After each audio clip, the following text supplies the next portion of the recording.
Bueno, buenas, ¿cómo están? Aquí estamos otra vez empezando este año. Tenemos hoy a un invitado muy especial, al doctor Enrique Peñalosa. Enrique, muchas gracias por estar aquí con nosotros para conversar un poquito de ciudad, para que compartamos experiencias de lo que usted ha hecho en Bogotá, para que hablemos un poquito de país. Y nuevamente, muchas gracias por estar aquí con nosotros. Muchas gracias, Felipe.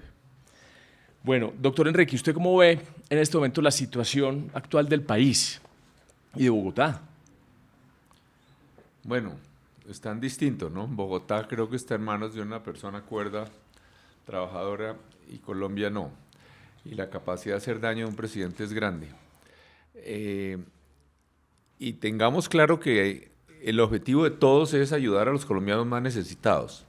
Aquí que no vengan a darnos a nosotros lecciones de qué es lo que, de cómo es que se ayuda a los más pobres, no, al revés. Yo estoy convencido que hice 10 veces más obras por los pobres en Bogotá que Petro.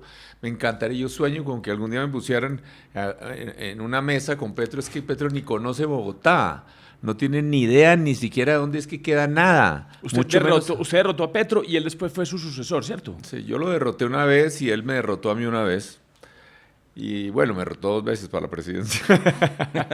pero lo Con que esa quiero... narrativa de estar trabajando supuestamente No, para por los más eso, pero es que necesitados. exacto, eso es una gran mentira, porque aquí nuestra democracia ha hecho cosas espectaculares para mejorar la vida de los más necesitados, cobrando impuestos a los que más tienen, invirtiendo en los sectores más necesitados. Por ejemplo, las carreteras que hay por todo Colombia, carreteras rurales, esas no las hizo la izquierda. Y no se hicieron con lo que paga la gente en las regiones rurales, se hicieron con impuestos de otras partes para hacer esas carreteras. O la electrificación, de la misma manera. Obviamente no fueron las zonas rurales ni los pequeños pueblos los que pagaron por el costo de esa electrificación. Fue subsidios de los sectores más pudientes. Yo diría que fácilmente el 90% de los municipios en Colombia no cubren sino el costo de la administración, es decir, no tienen un peso para hacer obras. Todo lo que hay es con transferencias. A nivel de la ciudad, por ejemplo, bueno, otras cosas que ha hecho Colombia, por ejemplo, cuando yo hice política, no comenzaba por muchos años, Política electoral. eh, la gente, los ciudadanos, uno veía en todos los barrios populares la fila de 1 a 2 cuadras de señoras, sobre todo, con su garrafa, su bidón, haciendo fila para que le vendieran el cocinol, que era gasolina de un octanaje más bajo, durante horas y horas y horas, porque se cocinaba con gasolina. Esas estufas de gasolina se estallaban, quemaban a los niños, los desfiguraban, era una cosa espantosa. Y en cosa de los últimos 25, 30 años,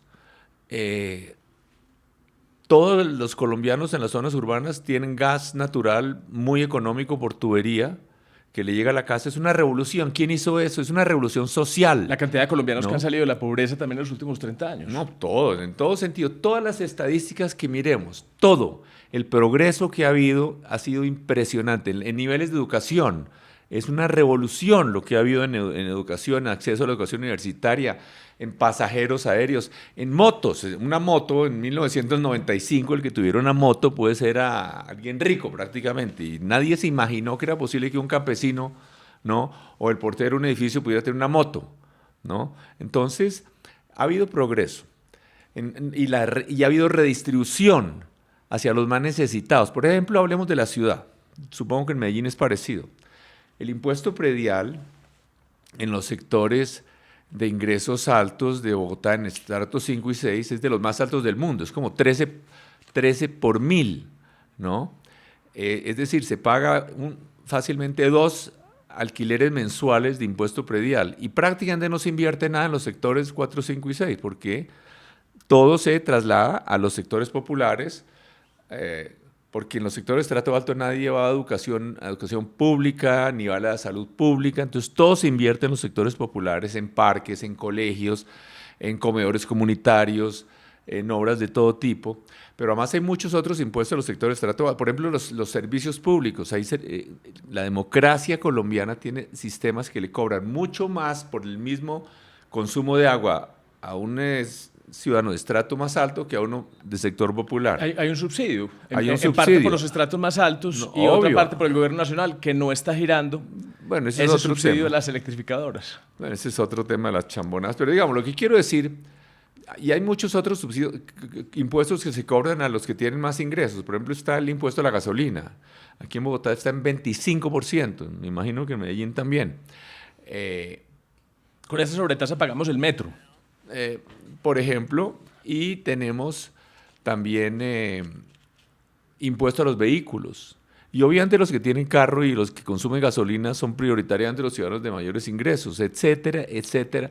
Aquí, por ejemplo, yo hice infinidad de obras en los sectores más populares, más de 1.500 parques, las bibliotecas, los centros Felicidad. ¿En la primera alcaldía o contando las dos? En ambas, en ambas. Pero cuando iba a hacer un poco de obras en estrato 6, y 5, 4, 5 y 6, cobramos una valorización. Entonces, hicimos 5 centros Felicidad, que son unos megacentros culturales y deportivos con gimnasios, piscinas, auditorios, etcétera. En los sectores populares lo hicimos con el presupuesto del distrito. Y en el que hicimos en el sector de estrato 6, con lo aporte hicimos con valorización, con de un, los vecinos. con un cobro de una valorización que los vecinos pagan, la gente de los sectores, y además muchas otras obras de ese estilo, aceras, el ciclorruta, en fin. Y hablando de eso, doctor Enrique, de esas alcaldías y de su gestión como alcalde de Bogotá, ¿usted qué cree que, mirando pues en retrospectiva, cuál ha sido su mayor acierto dirigiendo a Bogotá y su mayor error? No, lo que yo estoy enfatizando es que yo he hecho, que no nos vengan a echar el cuento estos señores de izquierda, es que ellos son los que trabajan por los pobres. Yo sí que he dado batallas por los pobres. Yo sí he construido igual. Para comenzar con uno de mis aciertos, por ejemplo, las ciclorrutas. Yo comencé a hacer ciclorrutas, hasta la palabra ciclorruta me la inventé yo para diferenciar a la ciclovía del domingo. 10 años antes que París o que Nueva York. ¿Pero por qué? Construyendo igualdad, para mostrar que un ciudadano en una bicicleta de 100 o 200 mil pesos era igual de importante que en un carro de 200 millones de pesos. El Transmilenio es igualdad. Cuando está un carro de 500 millones en el trancón y no se mueve, y el Transmilenio le pasa a toda velocidad al lado, ¿no? Un niño le puede hacer así por la ventana al del carro de 500 millones. Eso es construir igualdad. Y no solo igualdad, incluso de ingreso. Por primera vez, un ciudadano en silla de ruedas pudo acceder al transporte público. Y hoy Transmilenio pues, moviliza 2,5 millones de pasajeros día y está ampliándose en 60%. Está movilizando 75,000 pasajeros hora sentido, que es más que todos los metros del mundo, más del doble de cualquier línea de metro en Europa, y a una fracción del costo. Entonces, esos son logros, pero también hay otras cosas revolucionarias, es decir, toda clase de cosas para construir igualdad. ¿No? Yo legalicé 5 veces más barrios informales que el siguiente alcalde. Para que llegaran servicios públicos o para que la todo. gente pudiera... Entonces, lo legalizamos y además los titulamos para que hubiera títulos, para que pudiera hacer inversiones públicas. Hicimos alcantarillados, acueductos, parques, colegios, megacolegios, pero digamos en los colegios. En la educación sí que hicimos inversiones de verdad, no solo comenzamos a hacer colegios de lujo como no se habían hecho en Colombia,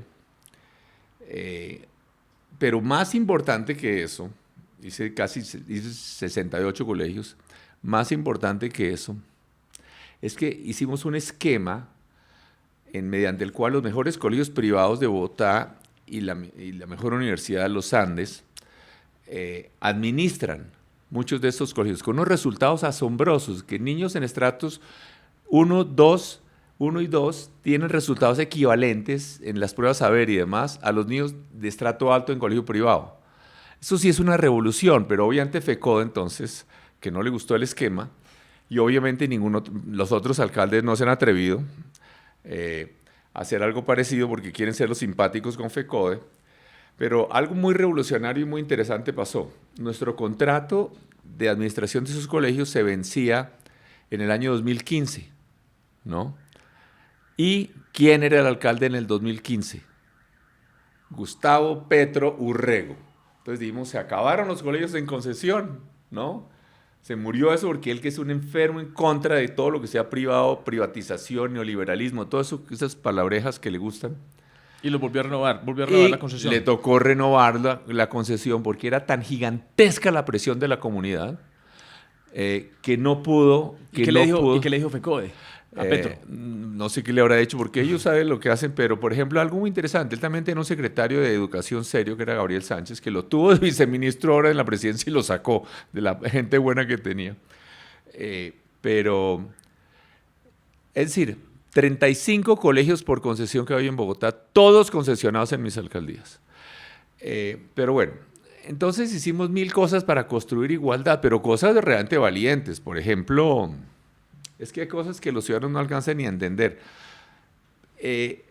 Por ejemplo, los campos de polo y las instalaciones de equitación del club más exclusivo de Colombia. Es que para el ciudadano común es incluso difícil entender lo que eso significa.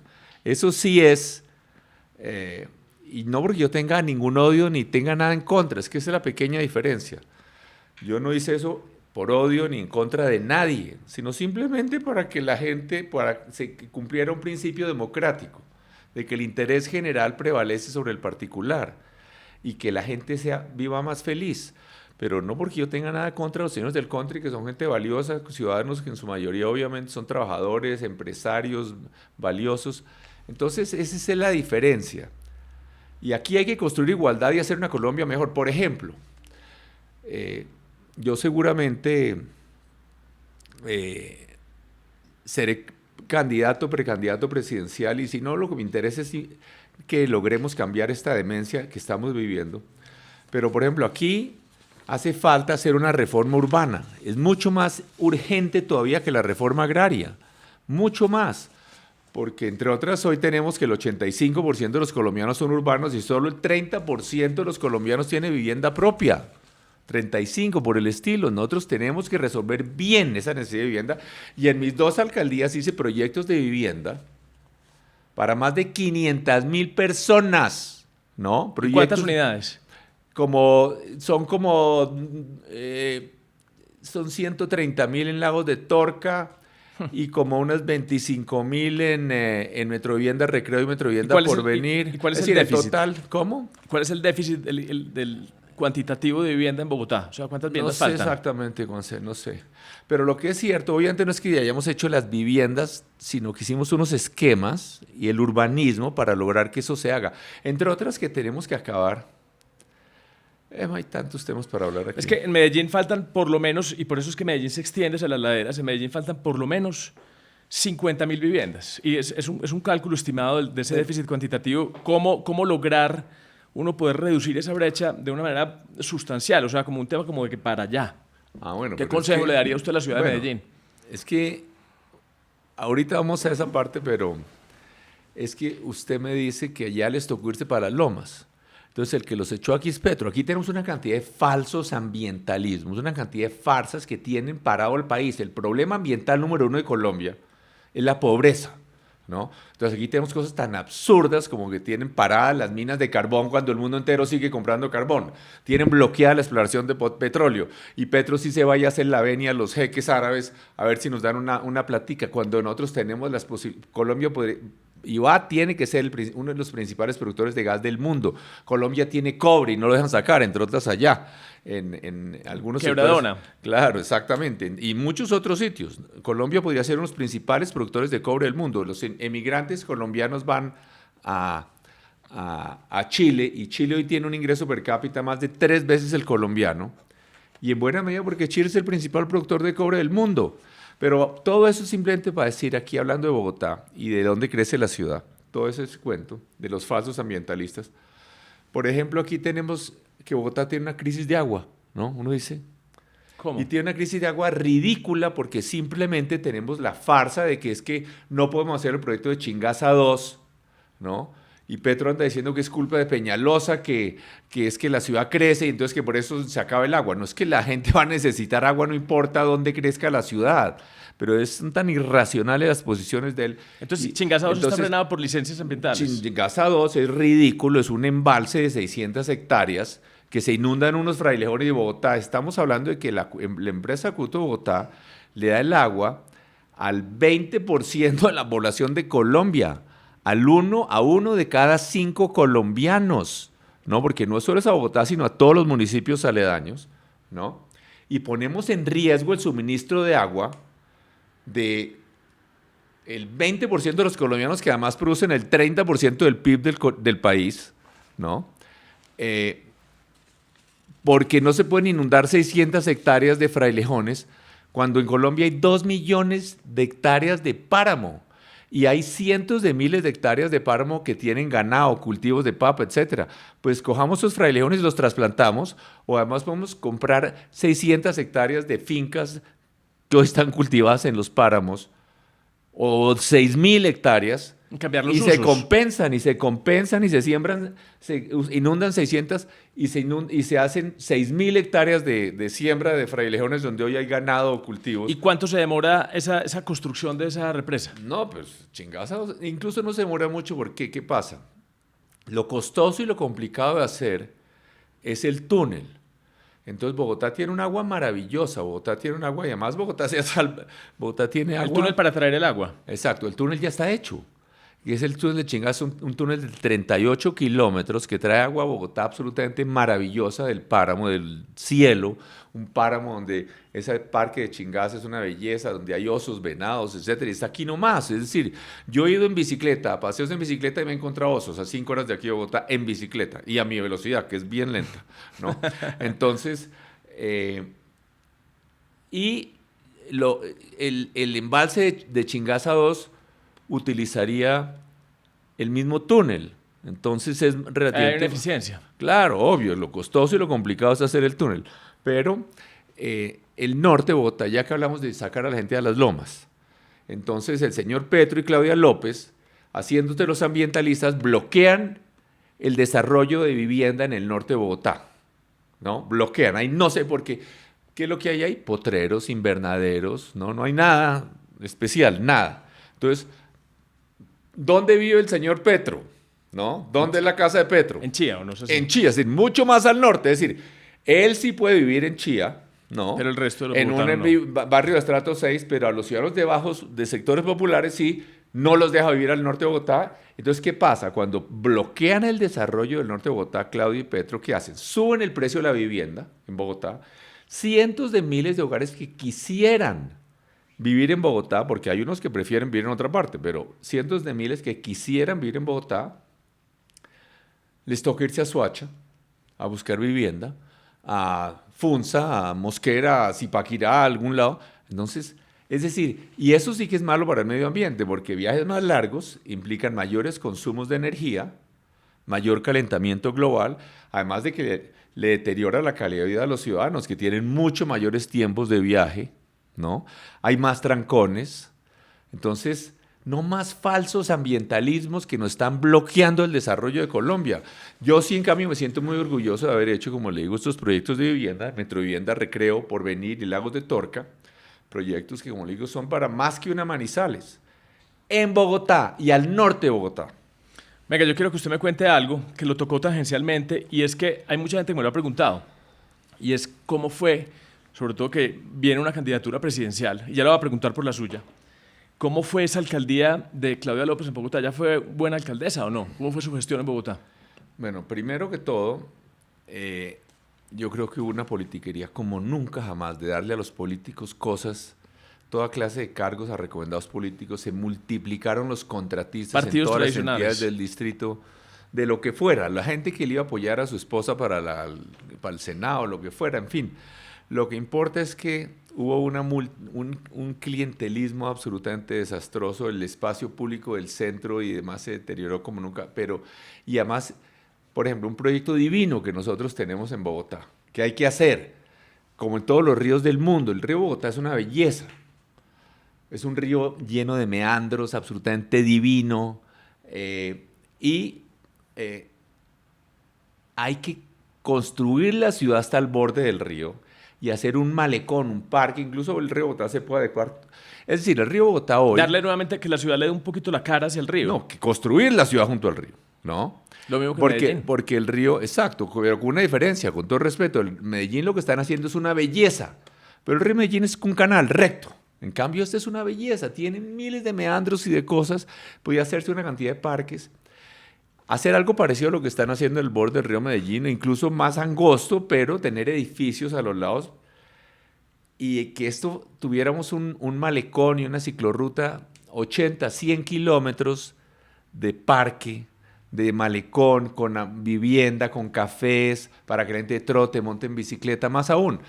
Se pueden hacer unos proyectos espectaculares, que aquí hay tres grandes ríos que atraviesan Bogotá, que es el Juan Amarillo, donde ya hicimos un parque lineal que va desde los sectores de ingresos altos a sectores muy populares en Suba, como 20 kilómetros, va hasta Cota, por el borde del Juan Amarillo, pero hacer lo mismo que comenzamos a hacerlo ya en el Fucha y en el Tunjuelo, es decir, incluso pasar a La Calera, tomar el río Teusacá, atravesar todo el Valle de La Calera con una ciclorruta, llegar a Tibitó y por todo el río Bogotá hasta Suacha, hasta Cibaté, hasta el embalse del Muña, que es contaminado, pero a medida que próximamente va a descontaminarse el río Bogotá, se descontaminará también el embalse del Muña, que será una laguna muy bella para todo el sector del suroccidente de Suacha y de Cibaté. O sea que el futuro es que Bogotá no siga creciendo, expandiéndose a los lados, hacia los municipios vecinos, sino que se reconstruya, se redesarrolle a lo largo del río Bogotá y crezca en altura.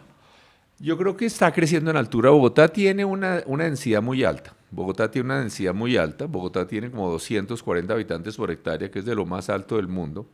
Y no se puede hacer renovación urbana para resolver la vivienda popular. Es muy caro, no hay cómo. Entonces, Bogotá también tiene que crecer. Pero se hace como compensación. Pero tiene que crecer bien. Tiene que crecer bien. Es decir, tiene que densificarse en parte, pero también tiene que crecer, pero tiene que crecer bien. Tiene que crecer, ¿qué significa eso? Que crezca donde debe ser y como debe ser, en grandes proyectos como Lagos de Torca, un proyecto de miles de hectáreas, ¿no? Que tenga muchos parques. En Lagos de Torca el proyecto tiene, por ejemplo, un parque de 130 hectáreas, ¿no? Aquí al norte de Bogotá, y muchos otros, ciclorrutas en todas las calles, y en fin. Entonces, pero tiene que crecer bien, y ahí es donde yo digo que tiene que haber una reforma urbana. ¿Por qué hay barrios informales en Colombia? Pues porque hay unos pocos dueños de tierra que se van enriqueciendo día a día, ¿no?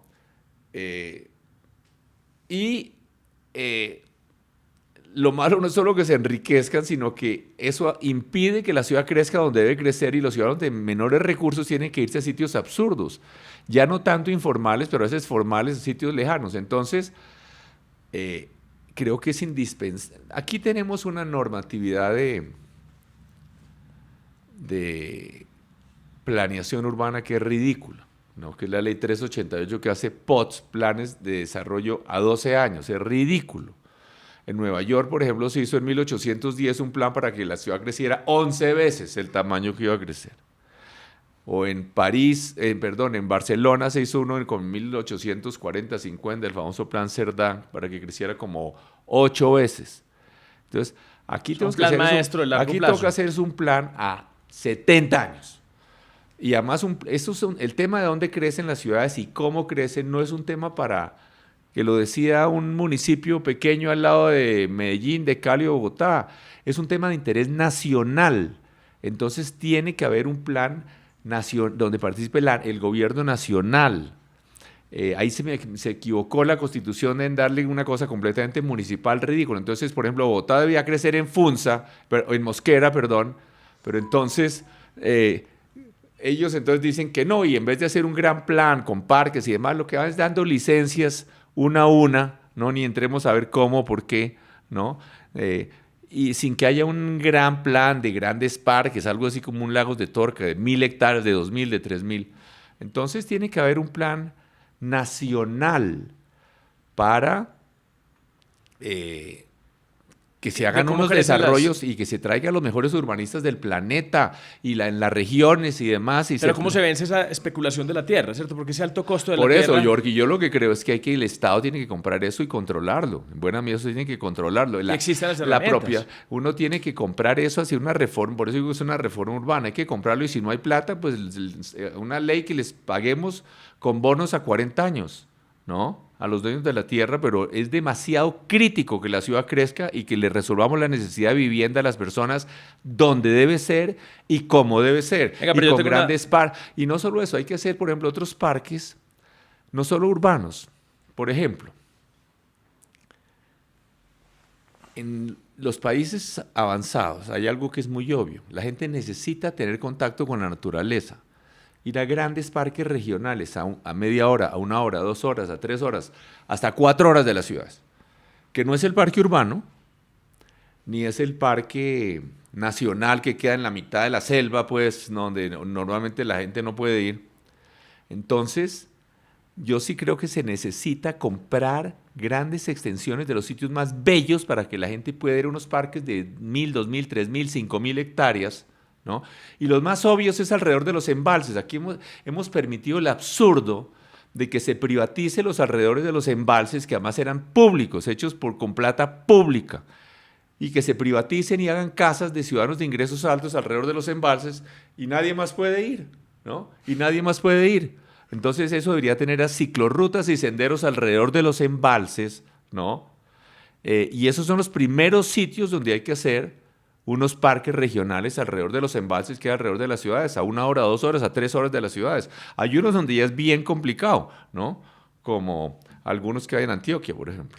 Ya con una cantidad de casas costosísimas en el borde del embalse, pero eso es absurdo que eso haya pasado. Está bien que se hagan las casas, pero un poquito atrás y que por el frente de agua haya un sendero público para pasear a pie y en bicicleta. Y eso en gran parte es propiedad de las empresas públicas. Por eso, es que es absurdo que siendo propiedad pública dejamos que se privatizara. Eso sí es hood robbing, ¿no? Con la plata de los ciudadanos le hicimos unos sitios de recreo lindos a los ciudadanos de estrato alto. Ese tipo de cosas, eso es lo que no hace, digamos, a mí me da risa estos izquierdistas que no hacen nada realmente concreto para mejorar la vida de los más pobres, ¿no?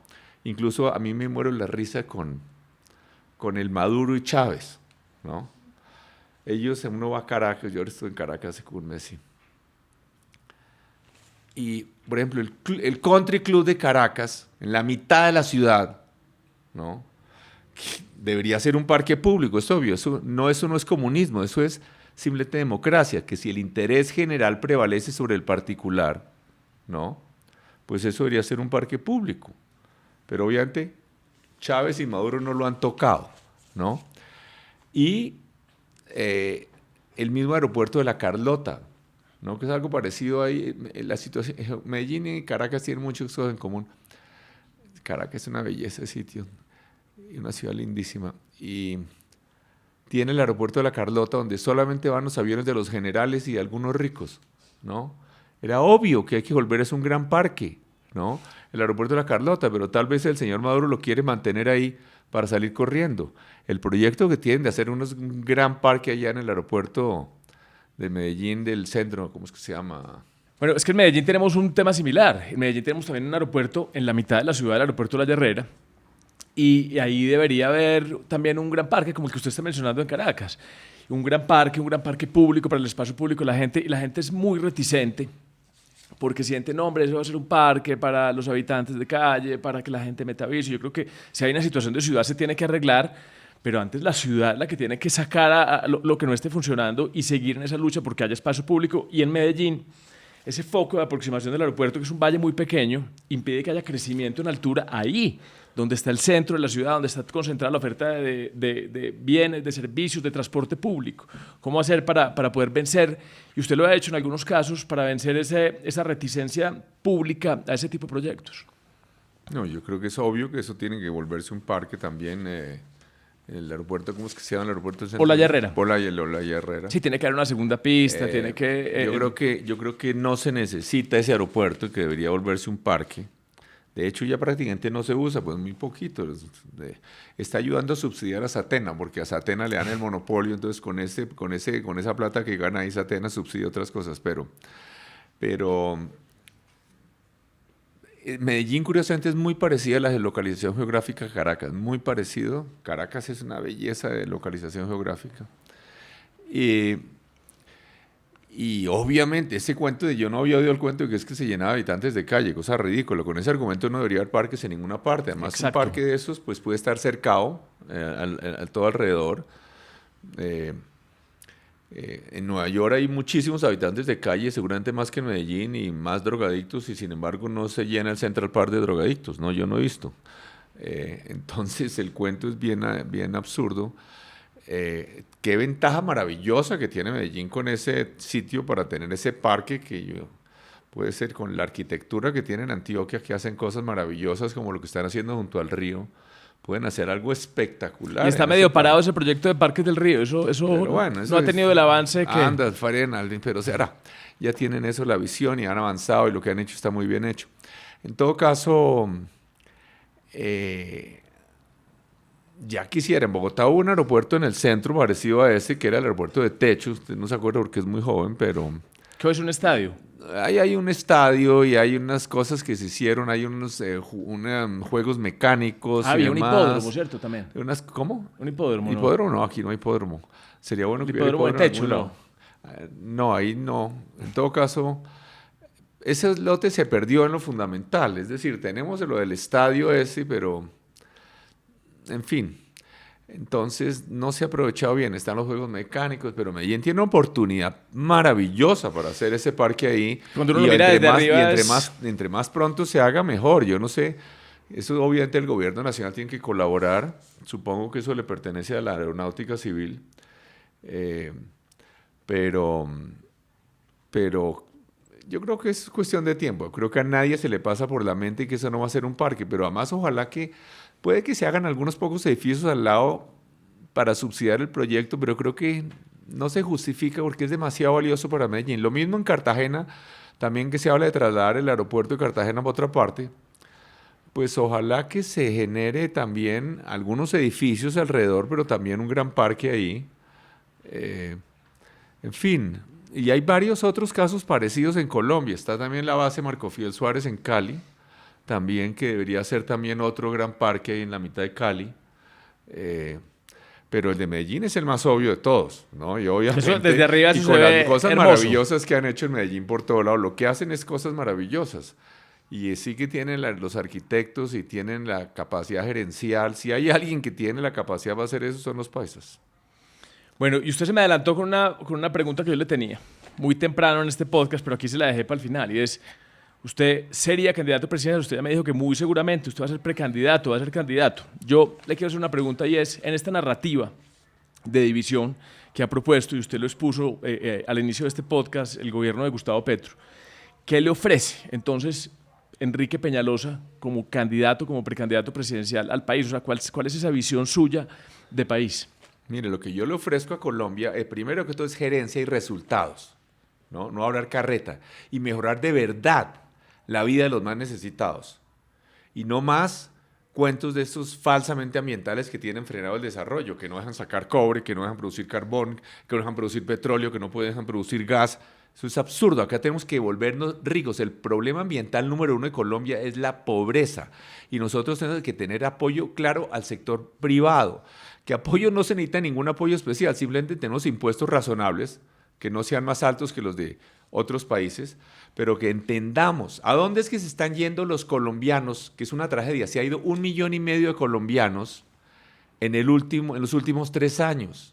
Y los colombianos que se van son gente berraca, porque no importa si es un PH en ingeniería o el portero de este edificio que se fue, son gente que está dispuesta a correr riesgos, no quiere que les den subsidios ni que les den nada, lo que quieren es trabajar 60 horas a la semana, ¿no? Entonces es una gente valiosísima. Trump cree que nos hace el gran daño bloqueando la inmigración, nos hace el gran favor, porque esa gente es valiosísima, que se nos queden, y lo que hay es darles oportunidades acá. Y la única, ¿a dónde se van los colombianos? ¿Se van a Cuba? ¿No? ¿Se van acaso a Corea del Norte, a Venezuela? Yo no veo que se estén yendo para allá. Hace 25 años había 2 millones de colombianos en Venezuela, y hoy hay 2,5 millones de venezolanos en Colombia. Entonces, ¿a dónde se van? A donde hay empresa privada. Tenemos que entender una sola cosa. Lo que hace que los países se desarrollen y se vuelvan ricos es la empresa privada. Y eso ya se demostró. Se tuvo Alemania comunista, más algo muy interesante, unos ejercicios después de la Segunda Guerra que fueron muy interesantes, porque gente de la misma cultura, con el mismo nivel de desarrollo, tuvieron la mitad del país, el sistema comunista, estatizado, eso que le gusta a Petro, le molesta toda la inversión privada, y en la otra mitad el sistema capitalista de economía de mercado. Y la economía comunista quedó atrasada, fracasada y demás, y se fusionó a la Alemania para volverse toda economía de mercado. China, igual, China era un país pobre, atrasado, ¿no? Y las partes de China que se quedaron con economía capitalista, como Taiwán o Hong Kong, se disparó el desarrollo, la misma cultura, la misma gente.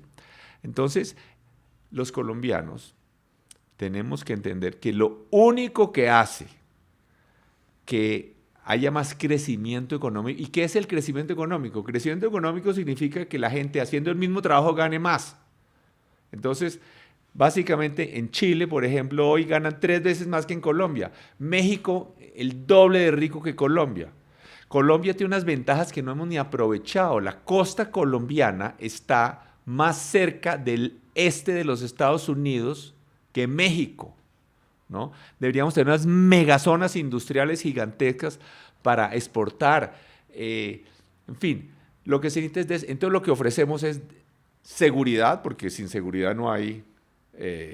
no hay derechos. No hay derechos, no hay ni calidad de vida, ni hay inversión, ni hay turismo. El potencial del turismo en Colombia es gigantesco, ¿no? Y le ofrecemos, obviamente, construir igualdad, mejorar las condiciones de los más necesitados. Y además, ¿cómo es que el gobierno va a tener plata? Porque el gobierno está quebrado. Pues el gobierno tiene plata cuando las empresas privadas paguen impuestos y cuando las productoras de minas, es que, digamos, es lo más ridículo este cuento antiminería que tenemos en Colombia ahora, cuando en Estados Unidos hay minas, en Australia hay minas, en Noruega hay minas, en la exploración petrolera es que incluso los gobiernos de izquierda de América Latina se ríen de Petro. El señor presidente Lula está agresivamente impulsando y dando batallas contra esos falsos ambientalistas brasileños que no le dejan hacer exploración más allá de la desembocadura del Amazonas. Y más bien Brasil va a convertirse en el tercer productor, según Lula, el tercer productor de petróleo del mundo.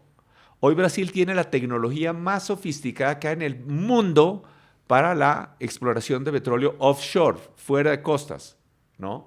Brasil tiene la tecnología más avanzada del mundo. Y México también, otro gobierno de izquierda. ¿Acaso frenaron el petróleo? Que es esta ridiculez. Petro hablando de que es terrible el petróleo, pero él sí en su avión paseando por todos lados quemando petróleo. Entonces, esa es la Colombia, una Colombia gerencial, bien administrada, con los mejores técnicos, ¿no? Con la mejor un buen gente, gabinete. Con la mejor gente, ¿no? Yo tenía una gente extraordinaria y además con cero corrupción. Yo a los jóvenes les digo que cuando les asquea todas estas porquerías que ven, con toda la razón, un presidente del Congreso que amenaza al director de la DIAN que le va a pasar lo mismo que si a Messi le partieran las piernas si no le dan las aduanas de Buenaventura y de Cali. ¿Para qué creen que es para qué es que creen que es eso? ¿No? Es una amenaza o a otro explícita. que le dan un ministerio por una le amenaza. dan plata en billetes a otro presidente del Congreso para que apruebe una ley. Entonces, a los jóvenes que están asqueados de la política, yo les digo lo siguiente, que es posible hacer una política limpia. Yo hice una política limpia. Yo he tenido 2 veces el cargo por elección más importante, el segundo cargo más importante de Colombia, y jamás le he entregado un peso a un líder para que consiga votos. Jamás, casi que ni para que consiga gaseosa. Jamás he recibido plata de un contratista. Jamás. Entonces los colombianos van a tener que escoger qué tipo de política quieren. Yo fui la primera persona que salía a repartir volantes a la calle, 10 años antes que cualquier otro, cuando esto era solo una política de maquinarias, ¿no? De maquinarias donde todo era repartiendo plata. Entonces es posible hacer una política distinta. ¿Cuántas Yo veces los fue invito. candidato usted a la alcaldía de Bogotá antes de ganar? No, yo fui candidato. Antes de ganar la primera vez fui como 2 veces y la tercera gané, pero yo he perdido 7 elecciones en mi vida, ¿no? Y a veces, ¿qué pasa? La vez pasada que me lancé, venía de perder 4 elecciones a la alcaldía, a la presidencia, y las posibilidades de ganar eran, pues, Pocas. nada, el 1%. Más aún,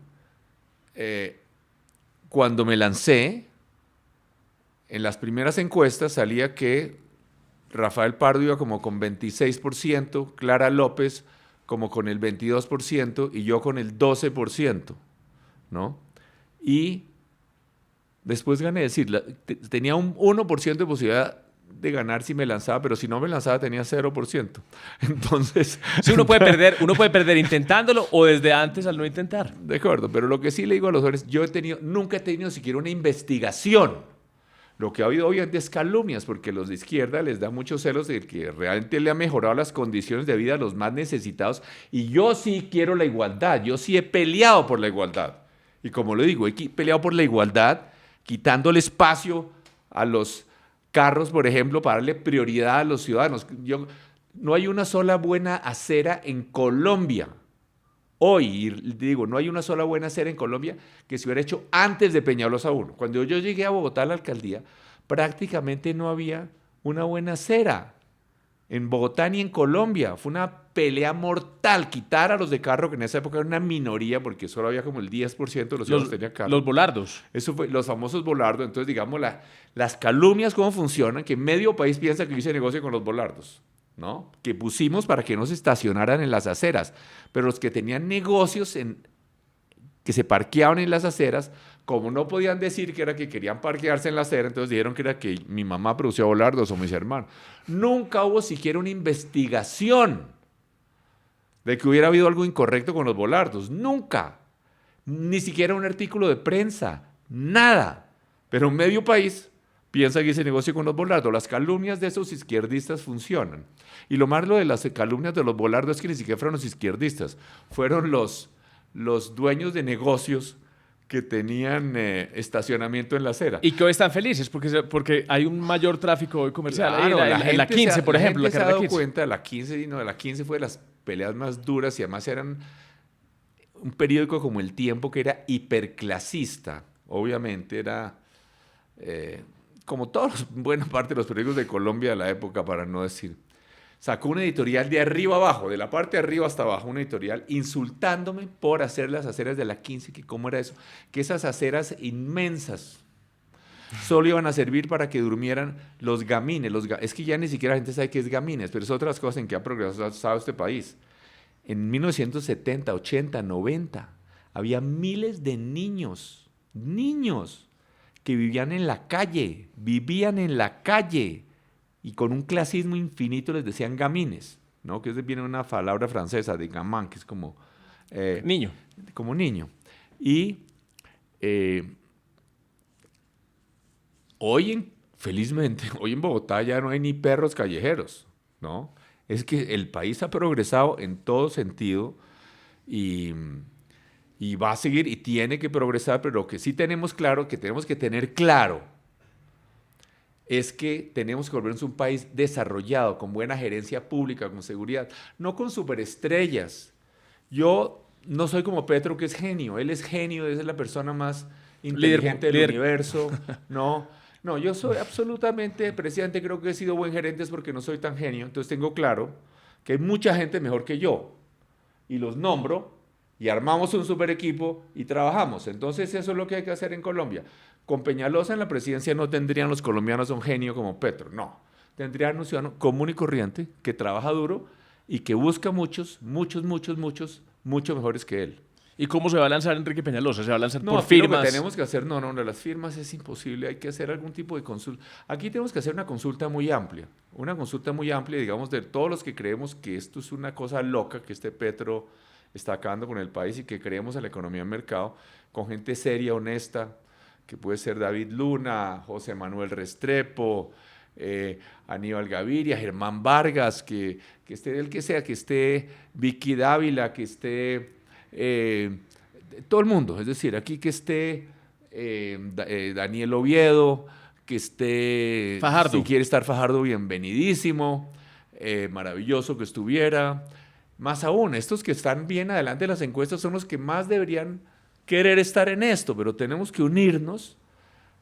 A mí no me importa si es con una encuesta, es más difícil que la gente se ponga de acuerdo en una encuesta o con una consulta en marzo, pero que yo creo que todos tenemos que salir y mucha gente se asusta de que tantos candidatos. No, lo importante es que haya muchos pero con una actitud constructiva, los que compartimos unos principios, estos principios de la seguridad, de la democracia, de la economía de mercado. Y vuelvo a decir, es que cómo se vuelven ricos los países ya está inventado.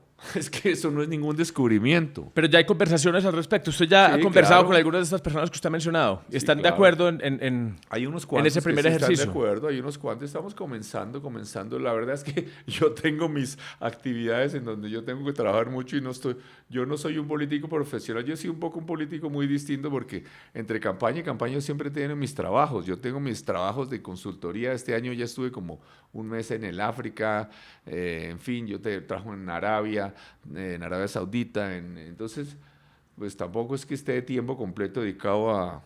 Y también trabajo, me gusta mucho ir, yo tengo una fundación, hay un personaje maravilloso, Daniel Mera, que dirige la Fundación Colombia Color, o Color de Colombia, con él vamos a trabajar en diferentes regiones donde hay afrocolombianos y en los últimos meses, la semana pasada estuve en Riohacha, pero en temas técnicos, ¿no? ¿Y usted hace cuánto empezó en política? Esa es una buena pregunta. En el 81 como director de planeación de Cundinamarca. ¿Ese fue su primer cargo? Sí. Yo fui, bueno, no, yo comencé con Galán.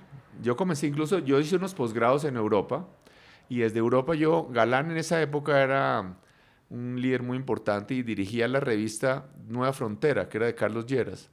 Yo desde allá le mandé algunos artículos y cuando yo llegué acá, yo con cachucha y camiseta repartiendo votos, en esa época los jóvenes ya ni se imaginan qué era eso, tocaba repartir los votos para que la gente votara. Los voticos impresos. Sí, ¿no? Y entonces, eso son finales de los 70, ¿cierto? no, eso sí, pues eso no, no, yo llegué aquí en el 80, desde el 80 realmente. Desde el 80 y yo estuve con Galán y así con Galán estuve escribiéndole algunos documentos a Galán en todas las elecciones, haciendo rifas para conseguir plata, organizando, encargándome de puestos de votación, en fin. Y después, finalmente, cuando Galán no apoyó a Barco, yo estuve más bien con el tema de Barco y luego me lancé independiente a una cosa bien loca dentro del marco del Partido Liberal, pero no era en esas listas del partido, sino cada cual hacía su lista. Y yo hice una lista, salí a repartir votos, algo que nadie pensaba que eso iba a ser posible, que me pudieran elegir. Yo había vendido tomates, yo había cultivado tomates y vendía tomates y cuando no lograba venderlos me parqueaba en el Renault 4 y abría la puerta atrás del carro y vendía los tomates junto a Carulla. Entonces yo dije, pues vamos, entonces yo fui la primera persona que puse una foto sonriente en la política en Colombia, la primera persona que salía a repartir papelitos a la calle y la primera persona que puse una hoja de vida y yo dije, pues voy a hacer lo mismo con los tomates, ¿no? En fin, y abrió el Renault 4 yo a no, repartir yo volantes. no creía, yo me paraba ahí, entonces las señoras ahí en Carulla de Niza, las señoras que vendían lotería, al comienzo se molestaron, ¿no? Pero después se dieron cuenta que era bueno tener un payaso ahí porque llevaba la gente y demás, y se quedaban más y les compraban más lotería, ¿no? Y también yo me subía a los buses, a miles y miles de buses. Ahí era una ventaja ser alto, porque entonces yo me paraba en el bus, me subía al bus en el semáforo, como a las 5 de la mañana, y yo les echaba 2 o 3 palabras y le daba un paquetico a los de un lado, a los del otro, coja uno y pasen para atrás. Entonces cogía uno y la gente lo pasaba. Y a veces el bus arrancaba, Solo, ¿no? eso es solo, usted se iba solo. Pues tenía 2 o 3 amigos que me ayudaban y también yo tenía que organizar cómo era que se repartían los votos el día de elecciones. Entonces tenía que ir a reuniones en las casas. Al principio yo sufría porque qué iba si me preparaba de todo para unas redes de 5 o 10 personas y le decía a las personas que si me ayudaban, que si me querían ayudar a votar por mí o a hacer otra reunión de esas con 10 personas o a trabajar el día de elecciones repartiendo votos, ¿no? Y bueno, todo eso y bueno, yo no creía que iba a salir a la Cámara, pero salí elegido a la Cámara. ¿En qué año? Eso salí en la Cámara en el 90 y entonces fue el año de la revocatoria. Estuve 1 año y medio en la Cámara. Pasé feliz. El Congreso es muy interesante, muy interesante. Para los que somos así medio estudiosos y demás, Yo creo que es un ambiente, primero, cualquiera que llegue al Congreso, bandido, corrupto o no corrupto, tiene una gracia. Tienen su simpatía, no es interesante, son gente interesante, son gente inteligente. No llegaron allá por nada. Exacto, no, allá no llegan por casualidad, son inteligentes, son trabajadores, ¿no? No son ningunos vagos, ¿no? Es interesante, muy interesante, y allá en el Congreso la verdad es que el poder que tiene el Congreso para un congresista serio y estudioso puede hacer ¿Para muchas aprender cosas. temas de país o Uno para hacer aprende- transformaciones? Uno aprende muchísimo y puede ayudar a cambiar Pero puede cosas. transformar desde el Congreso. Claro, claro. Y digamos, uno a veces con una coma que le cambia una ley, tiene un poder muy grande. El Y es muy Congreso- importante ahora también en estas elecciones transformar el Congreso, ¿no cree, doctor Claro, Enrique? obvio. Es que, mire, realmente esta política colombiana se ha podrido. Hay demasiada gente en el Congreso y en las asambleas y consejos y aún en alcaldías y gobernaciones, que hay una corrupción impresionante. Y además que no se vota sino a cambio de que les den plata. Es decir, primero piden el puesto para controlar una entidad, preferiblemente donde se pueda contratar de manera expedita, y luego piden que le transfieran plata a la entidad para que ahí se roben la mitad de la plata. Entonces, es difícil lograr que aprueben el cambio de nombre de un puente sin repartir plata. Entonces, eso es urgentísimo, que haya mucha... Lo peor de la política corrupta es que los corruptos no se dan cuenta, ellos no creen que eso es corrupción. Es decir, ¿Cree que esa es la forma de hacer política? Sí, que eso es normal. Es decir, aquí tenemos que aprender que cualquier peso que alguien gane por algo que haga estando en alguna entidad del Estado, ya sea por nombramiento, por elección, cualquier peso que alguien gane por algo que haga o deje de hacer distinto de su sueldo, eso es corrupción. Tan sencillo como eso. Pero la gran mayoría de los que son corruptos no les parece que eso es corrupción. Y además eso de nuevo no es como las películas, que son malos y con cara de malo, no, son los más simpáticos y los más queridos. Se nos convirtió en la forma de hacer política. Bueno, doctor Enrique, con todo ese cuento, ¿usted qué le diría a ese Enrique Peñalosa de hace 45 años que empezó a trabajar con Galán? O ese de hace 35 años que se subía a los buses repartiendo voto por voto para llegar a la Cámara de Representantes? Usted hoy, desde donde está, a puertas de empezar una carrera presidencial, ¿qué le diría a ese pelado que se subía a los buses a repartir volantes? Que siguiera.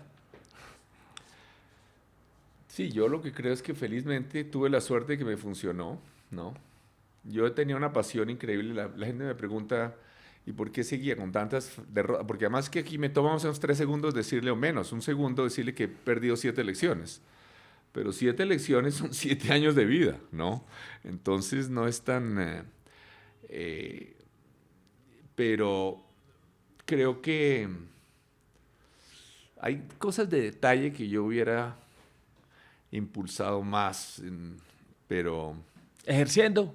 hay cosas, digamos, yo por ejemplo una decisión muy importante en mi vida fue que yo cuando terminé la alcaldía era superestrella, cuando yo después fui a ayudar a Fajardo, que era un profesor universitario que iba 25 puntos por debajo en las encuestas. Y yo me fui a Medellín allá a repartir volantes con él y ir a las emisoras a hablar de él y demás. Yo creo que fui significativo ayudándole a que lo eligieran. En esa época yo podía haberme lanzado a la presidencia. Yo no tenía ninguna inhabilidad. Yo era superestrella. Yo terminé con la imagen positiva más alta que ha tenido un alcalde en Bogotá. Como con 70 y pico, que en Bogotá eso es altísimo. Y a nivel nacional era Superman. Por eso es que me atacaron tanto. Y yo decidí, ¿no?, que yo iba a irme a estar con mi hijo. Me fui de profesor, de académico visitante de la Universidad de Nueva York. Y entonces no me lancé, que es cuando Uribe ganó. Yo pensaba lanzarme la siguiente vez. Lo que no calculaba es que Uribe iba a cambiar la constitución para reelegirse.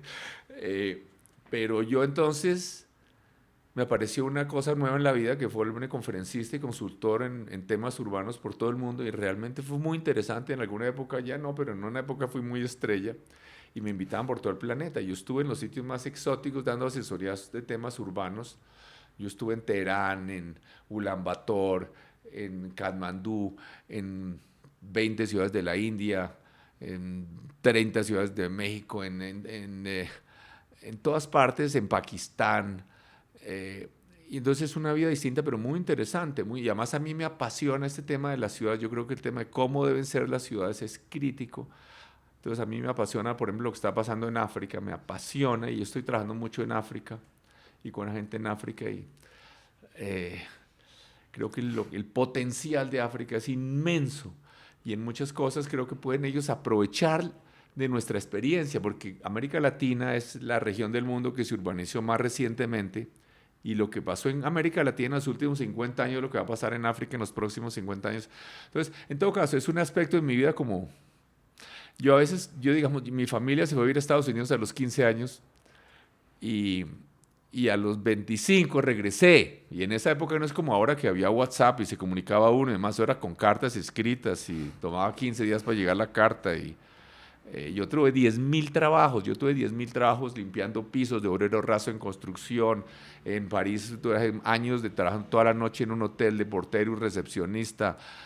Trabajé vendiendo zapatos, lavando platos, pero no 15 días como muchos, ¿no? Lavando pisos en una hamburguesería, en fin, no como muchos que van y traen 15 días, no, estos años, es más divertido contarlo que hacerlo. Y entonces en una fábrica de donuts, en fin, pero lo que yo digo es que esos años que estuve en Estados Unidos, de los 15 a los 25 es un poco, porque aún no ve que aquí buena parte de la gente que hizo sus amigos, fue en esa, pero es una época como que uno tiene como una burbujita que no se encuentra con nadie con los cuales pueda compartir eso que vivió, ¿no? Es como su mundito aparte que tiene que, ¿no? Y de alguna manera, digamos, esta cosa, yo aquí pues soy un político, ¿no? Pero a nivel internacional, mi trabajo tengo como otro mundo, ¿no? Incluso tengo otro mundo donde yo hago un trabajo completamente distinto y lo disfruto inmensamente, pero es como mi vida aparte, ¿no? Son como una doble vida.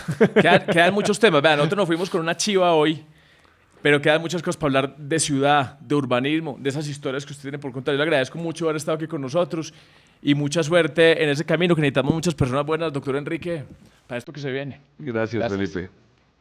Gracias.